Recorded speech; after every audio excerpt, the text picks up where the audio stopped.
Prije meditacije mindfulness tijela, korisno je nešto reći još i o reinkarnaciji.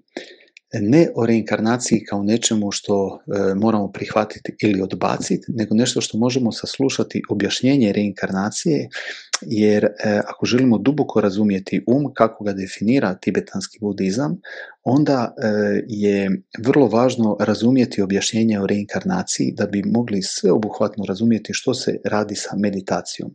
Ne, ovo objašnjenje nije da se nameće ili da se odbija nešto, niti se očekuje slijepo da se tome vjeruje, ali daje mogućnost analize i proučavanja da li je to istina, nije istina, da li može biti korisno za mene, da, ne, i koji je benefit, koji je zapravo benefit dubinskog razumijevanja procesa reinkarnacije. Prvo o reinkarnaciji.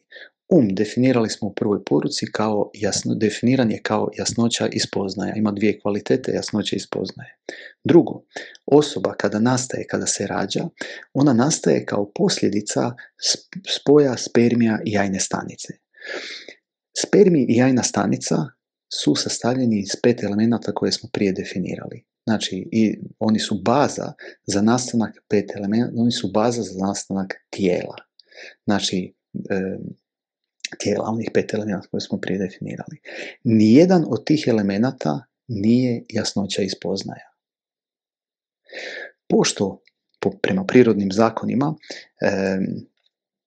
uzroci i posljedice moraju biti iste esencijalne prirode, znači da bi nastalo čovjek koji ima iako je on nevidljiv, možemo definirati da on postoji zato jer možemo vidjeti njegove funkcije, ali on nije vidljiv običnim osjetilima. Znači, ako postoji a ne možemo ga pronaći u uzrocima koje definiramo da su uzroci tijela, znači uzroci tijela spermija i jajna stanica, znači postoji još nešto što se mora pridružiti tom spoju jajne stanice i spermija da bi život bio moguć, da bi onda osoba mogla se razviti sa umom. I to se smatra da je jedan kontinuitet svjesnosti. A zaključujemo to logički na način da ako postoji sada, logično je da je postojao i u prošlosti. Ako postoji sada, postojaće i u budućnosti.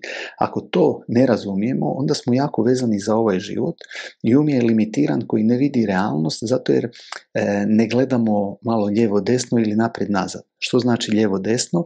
Lijevo-desno je da ako pogledamo druge ljude kako žive, vidimo da na ovom svijetu postoje ljudi koji žive u različitim životnim okolnostima. Neki su u puno ljepšim i boljim okolnostima, neki u puno lošijim, neki imaju uvjete bolje, neki lošije. Znači imamo različite uvjete. Otkuda je to došlo?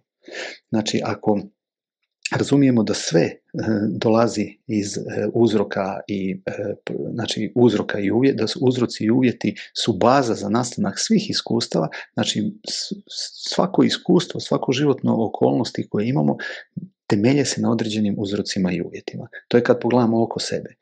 A kada pogledamo naprijed i nazad, onda očito je da ako je kontinuitet svjesnosti postoji i sada, postoji i u prošlosti. Ako postoji i sada, postojaće i u budućnosti. I taj kontinuitet svjesnosti opet je posljedica nekakvih uzroka i uvjeta.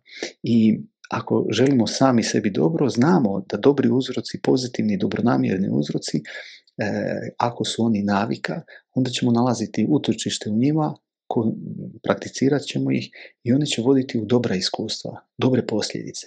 A ako loše uzroke i uvjete prakticiramo, oni će voditi u loše posljedice.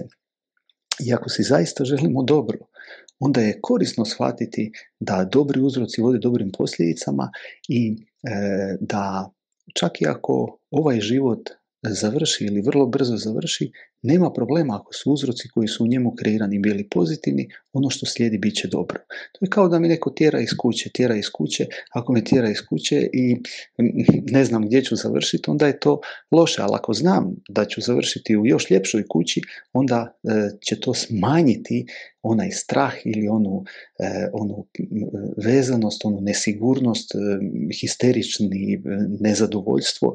Znači ako razumijemo, ako malo logike ubacimo u našu svakodnevnicu, ona može, to je kao onaj ključ koji otvara 1000 vrata ili kao jedna kamen koji tjera 1000 golubova, kao kada uzdrmamo kulu od karata koju smo izgradili straha i nesigurnosti. Znači najveća zaštita, najmoćnija zaštita u životu prema toj filozofiji je naša logika, naša sposobnost logičkog razumijevanja uzroka i posljedice. Zato jer bavimo se nevidljivim fenomenima i onda je logičko razumijevanje vrlo, vrlo važno. Zašto sam želio nešto ukratko reći o reinkarnaciji? Znači, reinkarnacija je vrlo korisna jer ako ne shvaćamo malo širu sliku, znači ako ne shvaćamo priču o kontinuitetu svjesnosti koji je podržan i zakonima termodinamike, znači energija ništa ne nestaje, ništa ne nastaje. Znači, ima jako puno logičkih objašnjenja toga. Ako to ne razumijemo, onda će svaka naša meditacija i svako naše postojanje u ovom svijetu biti motivirano samo trenutnom koristi koju možemo imati i trenutnim benefitom. I onda će rezultati biti ograničeni i nećemo u punoj snazi moći iskoristiti svoj um.